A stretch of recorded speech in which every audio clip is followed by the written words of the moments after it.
All right, welcome. That's what I'm going to do.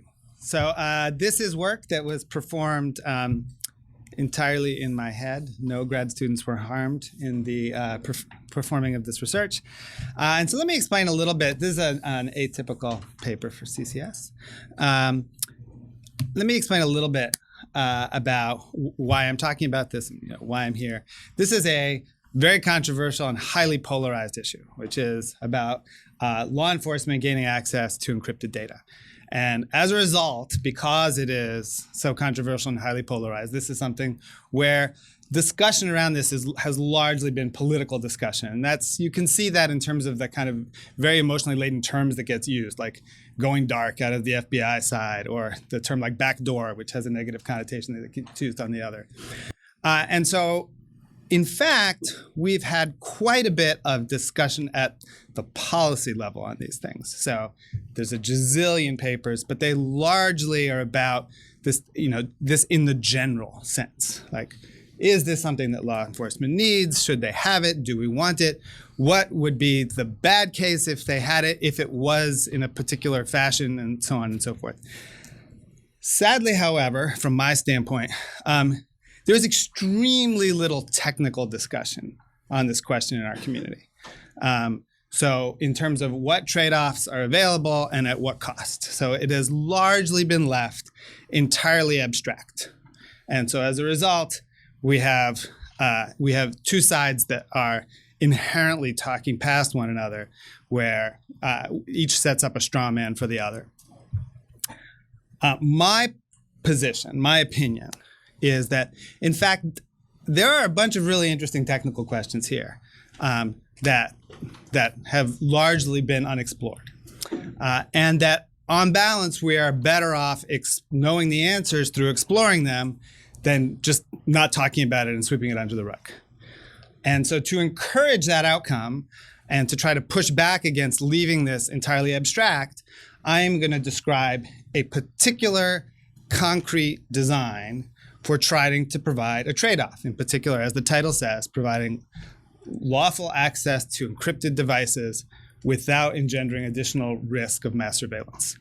And that may not be the trade-off that everyone is encouraged by, but it is a thing that then a specific thing that we can then argue about. All right, so the scope today is I'm going to talk about what I call device access, in particular device access under court order. And I'm limiting this in a bunch of ways, all right? So what I'm really talking about is system-encrypted data, all right? So this is data that the operating system encrypts as a part of the operating system's core function. I'm not talking about encryption by third-party applications or anything like that. And when I'm talking about lawful access, what I'm really talking about is the ability to unlock the device such that system-encrypted data that would otherwise be foreclosed from being seen is available under court order. This is not going to touch on questions of data in motion, real-time intercept. It is not going to talk about stuff in the cloud. It's not going to talk about service access. And it is not going to talk about anything encrypted by third-party applications. So just to be clear where the four corners of this reside. All right. And let me be upfront about assumptions, all right? Because you may disagree with the assumptions, but this is where the work is coming from. So the first is that there is a public interest in supporting a court-ordered device unlock capability. And this is something different people feel differently about, but this is fundamentally a tension between issues of collective interest in supporting public safety and individual interest in supporting personal privacy. And in order to explore a trade-off, you have to say that there is some collective public interest. At the same time, that there are legitimate concerns about mass surveillance, and that there are legitimate concerns about criminal and unauthorized use. And then the final assumption is that perfection is not a requirement. All right, and by that I mean things like that scheme X can be broken by Sandia with their scanning electron microscope. I can live with that, all right? Like it is not going to be proof against all attackers under all cases, just like none of our defenses are. At the other end of the spectrum, it is also not going to ensure that law enforcement gets access to all encrypted data on devices. They can add third-party encryption if they have good operational security, and none of this will impact there. And my opinion and the assumption that I'm making this work is that that's just fine, right? That actually doesn't matter that much in practice. All right. So given these assumptions, let's talk about the status quo. So the status quo today is that devices with strong security engineering, which is largely Apple, but maybe some of the new Google products are a little better, have no mechanism for court-ordered access, and they are quite, there is not any easy way to do this.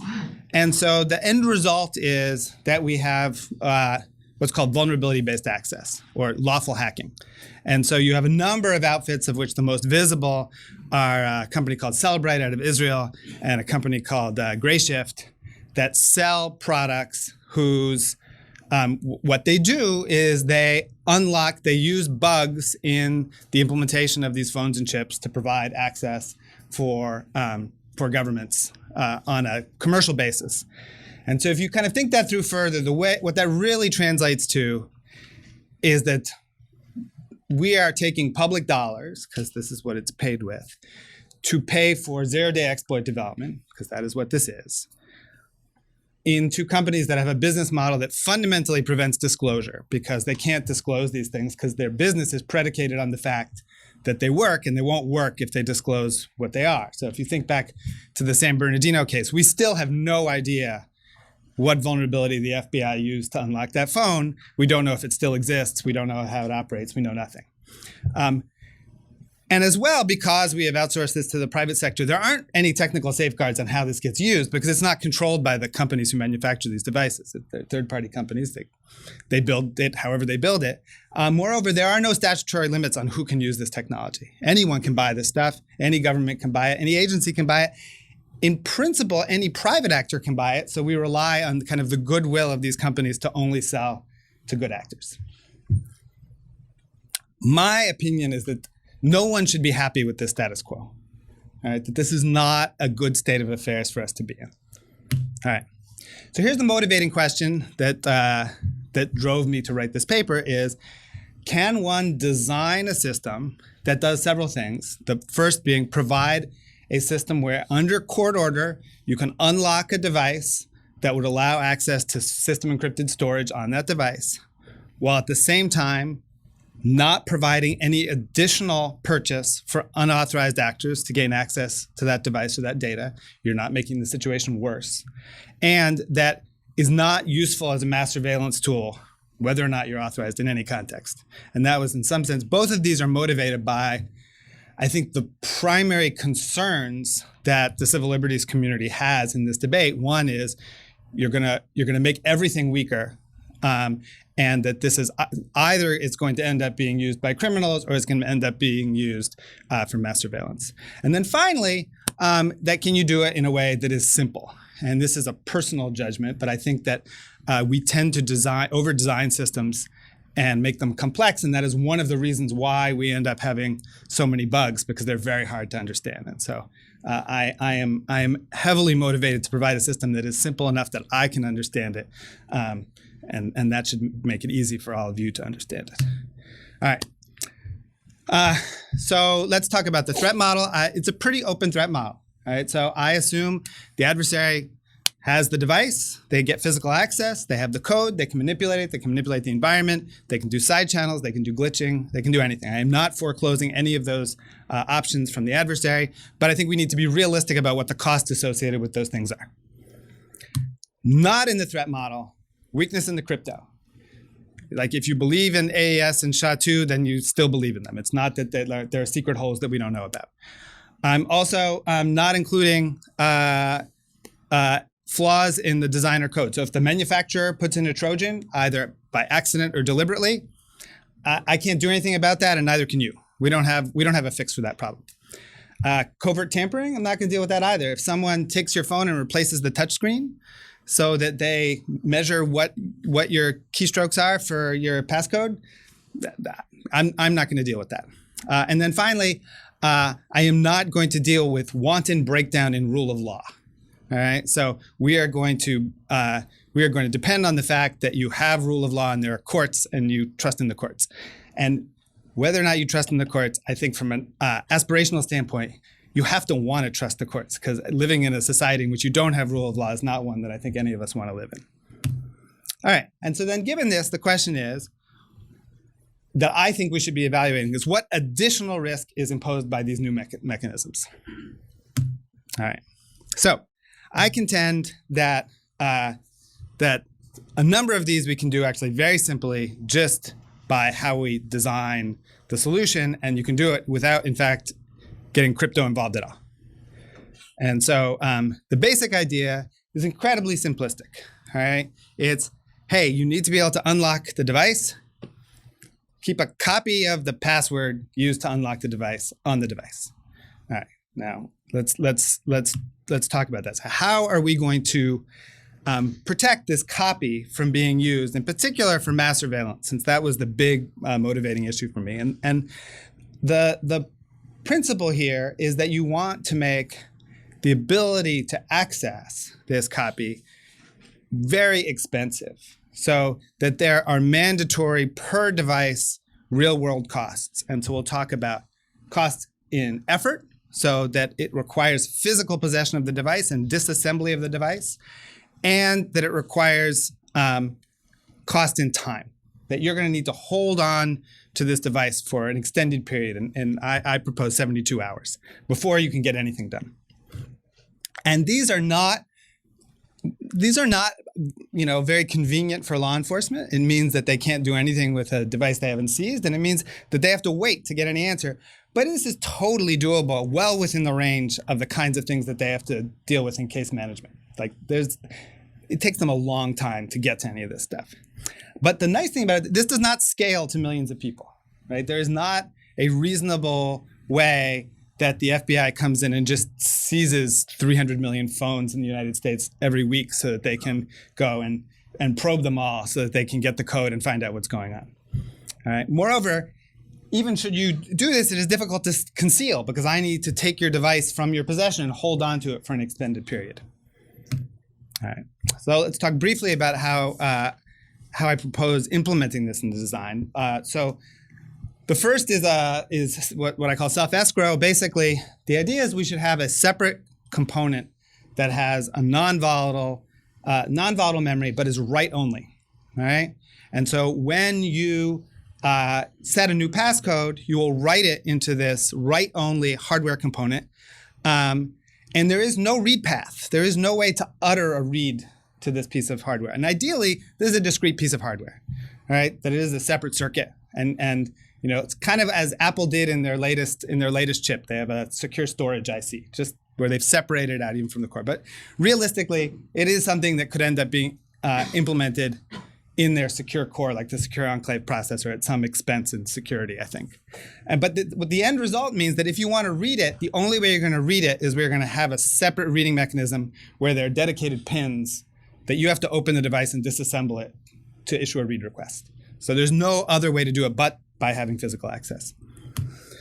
The other is what I call time vaulting. Basically, that the hardware is only going to, even when you start making this request, once you start making these requests, the phone is then in what's called a lockout period, where it is not usable, and it is responsible, or the device is responsible, for not actually providing any information about the device at all until 72 hours have gone by of continuous requests. And in the paper, I talk about a number of different ways that you might implement that and a number of different ways you might attack it. But that's, this is actually something that we currently have to have in all of our devices in order to provide the security guarantees that we currently have. So both of these make this fairly unattractive for mass surveillance use and also for covert use as well, because this is a tough thing to sneak someone's phone away for 72 hours.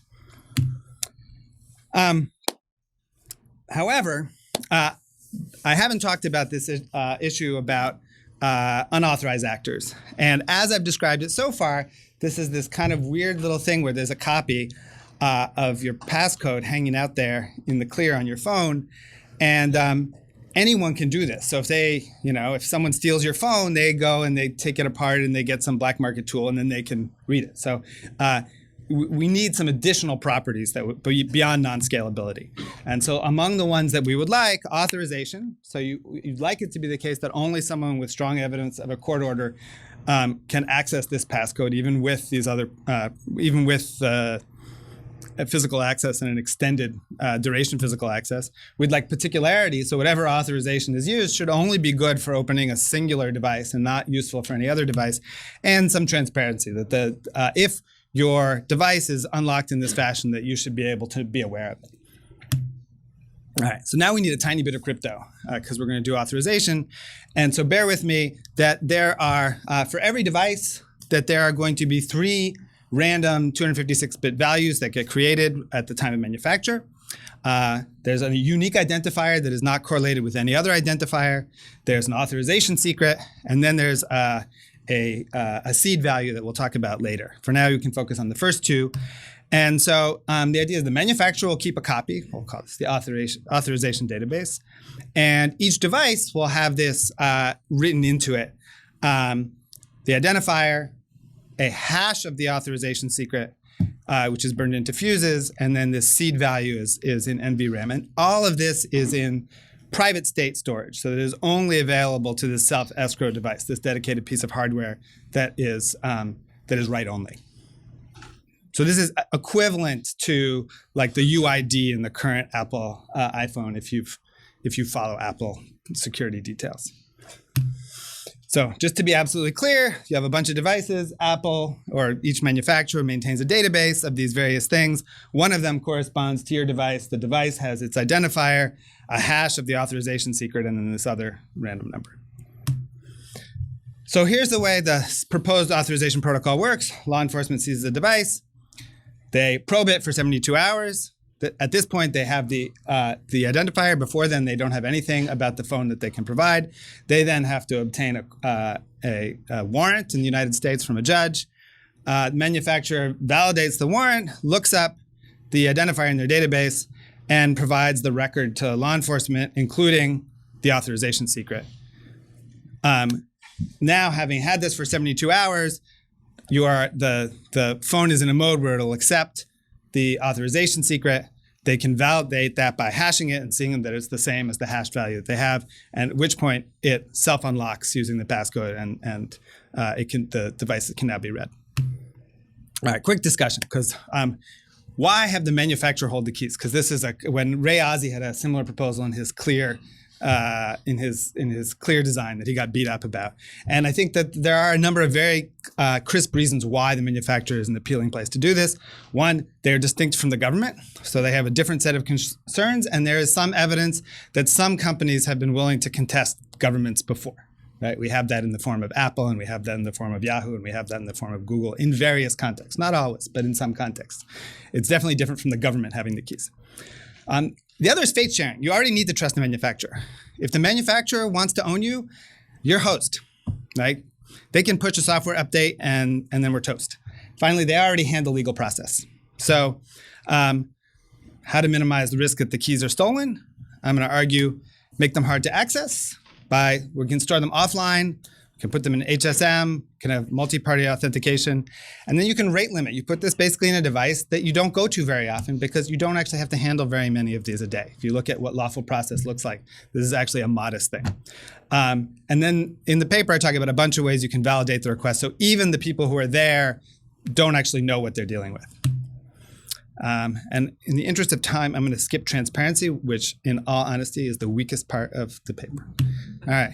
So finally, you might say, I don't believe in secure storage because you might extracting via side channels. That's actually fairly tricky because we don't actually look at the passcode. Like there's no computation over it until the authentication secret is verified. So if you don't compute over something, side channels are tough. And the device doesn't know the authentication secret. They just have the hash. You could kind of read it out with like an electron microscope, and I'd be happy if that's where we are, if law enforcement needs an electron microscope to get around getting a court order. However, earlier, remember I said there are these people who found vulnerabilities, and that is a real concern. And so the final bit of this is, and this is where the seed value comes in, is we can use a forward secure approach where we actually are going to encrypt the passcode. We're not going to keep it in the clear. And so the idea is we have this non-volatile value DK. It's initially set to this seed value that's random, and there's a counter. Every time you set the passcode, you're going to encrypt this with DK, and then you're going to overwrite DK with the hash of itself. So you have a hash chain and increment the counter. So at any given point in time, the key that is used to encrypt it is actually not on the device. But if you had the seed, the original seed, you'd be able to decompose the entire thing, which law enforcement would have. So if you break the processor, no new catastrophe, because you have to actually get the stuff from the manufacturer to figure it out. All right, so to summarize, our community has not done a lot of work looking at the technical design space here. They've mainly said can't be done. And that might be true, but usually we figure that out after we design and debate. We haven't even really agreed on what technical requirements would be for something that would be that would offer certain sets of trade-offs. There are a lot. Most reasonable designs offer actually much stronger controls on abuse than what we actually have today. And I've described a design, and I look forward to reading papers about much better ways to do it than the one that I described. So thank you very much.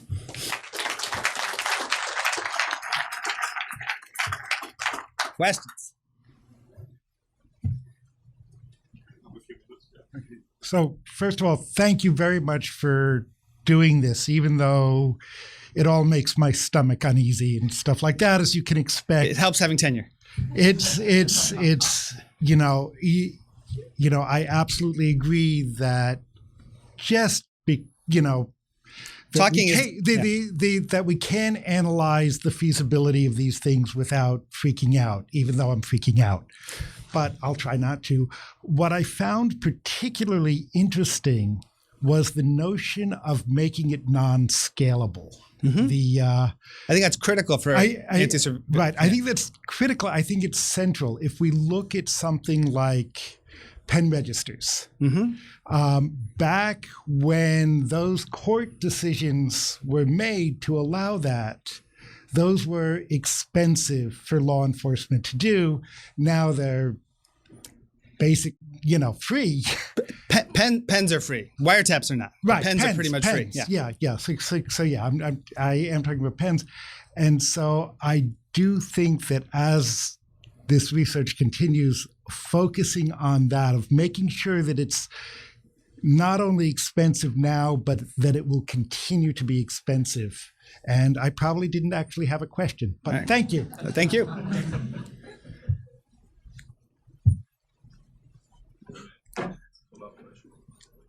Thanks for the talk. I have a question. So doesn't this just provide another way for them to get access, because they can already use the vulnerabilities? They can still use the vulnerabilities in your plan, but now they have another way of doing it through the courts? So let's separate. So in the U.S. system, which is the one that I'm most familiar with, I think if you were going to do something like this, right, and try to have, because I don't actually see a way that this happens voluntarily. Right? And that's so we're getting to a separate issue, but I think you would want to have some kind of bargain in place that actually you have to use, that this is a warrant action and that you have to go through this process. That said, I think the other reality is if you provide a standard way to do it, then these are actually very expensive software systems. Like, so the cost per phone on one of these Cellbrite things, where they send it out of the country or whatever, it's like $1,000 or $2,000. And so if in fact there was a mechanism that actually did it for free using normal process, I think it would demonetize that component of those systems, because there's not really any other use for the unlock 0 day. Like, it actually isn't useful to any other community.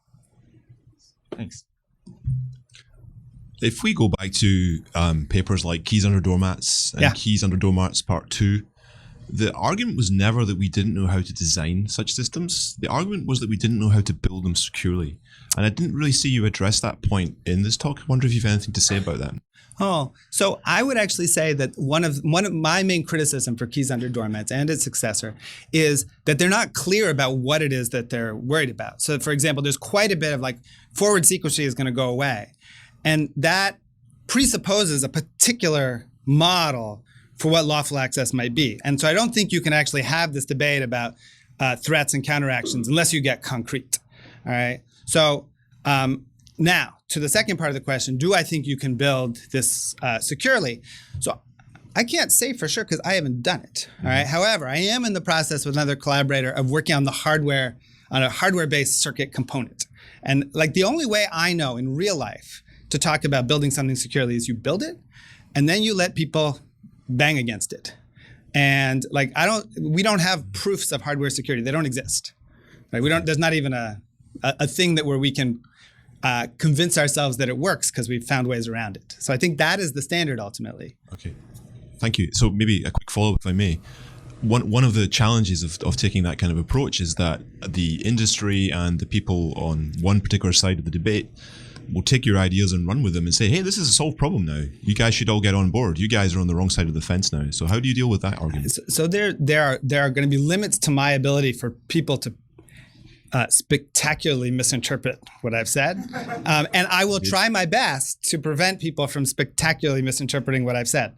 I don't think that it is healthy for us to say because people might spectacularly misinterpret our research that we shouldn't do research. It's not a question of might, it's a question of when. Because it's not sure. It's not a misunderstanding. It's a reappropriation that you have to deal with. Fair, but it's separate from the technical questions of can we?